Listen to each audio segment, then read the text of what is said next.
પ્રાંતિજ અને તલોદ ગ્રામ્ય વિસ્તારમાં બોરકુવા પરથી કેબલ વાયર તેમજ યુજીવીસીએલના વીજ તારની ચોરીના બનાવોને પગલે પ્રાંતિજ પોલીસે તપાસ હાથ ધરી હતી.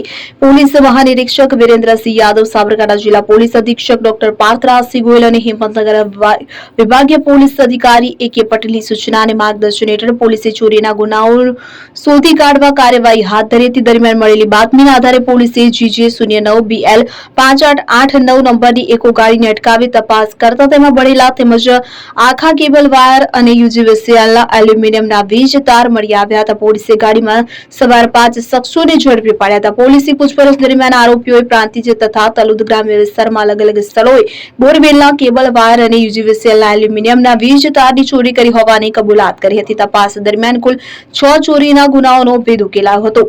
પોલીસે યુવરાજસિંહ વિક્રમસિંહ ચૌહાણ, દીપકસિંહ ટીનુસિંહ ચૌહાણ, રજુસિંહ કુંવરસિંહ સોલંકી, અનિલસિંહ ઉર્ફે ગજી રવુસિંહ સોલંકી અને રણજીતસિંહ જ્યોતિસિંહ પરમારની ધરપકડ કરી છે.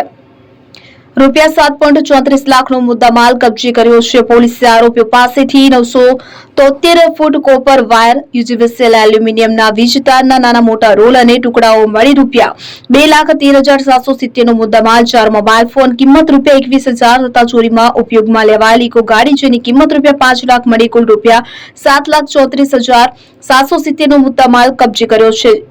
તો તલોદ પોલીસ સ્ટેશન તથા પ્રાંતિજ પોલીસ સ્ટેશનમાં ભારતીય ન્યાય સંહિતા 2023 કલમ 303(2) હેઠળ નોંધાયેલા કુલ 6 ગુનાઓનો ભેદ ઉકેલાયો છે. આ સમગ્ર કામગીરીમાં Prantij police inspector DR Padheriya, PSI NC Gohil સહિત પોલીસ ટીમે મહત્વની કામગીરી કરી હતી. પોલીસે ઝડપી કાર્યવાહી કરી કેબલ અને વીજ તાર ચોરીના 6 ગુનાઓ ઉકેલી 5 આરોપીઓને ઝડપી પાડતા ગ્રામ્ય વિસ્તારોમાં ચોરીના બનાવો પર અંકુશ લાવવાની દિશામાં મહત્વની સફળતા મેળવી છે.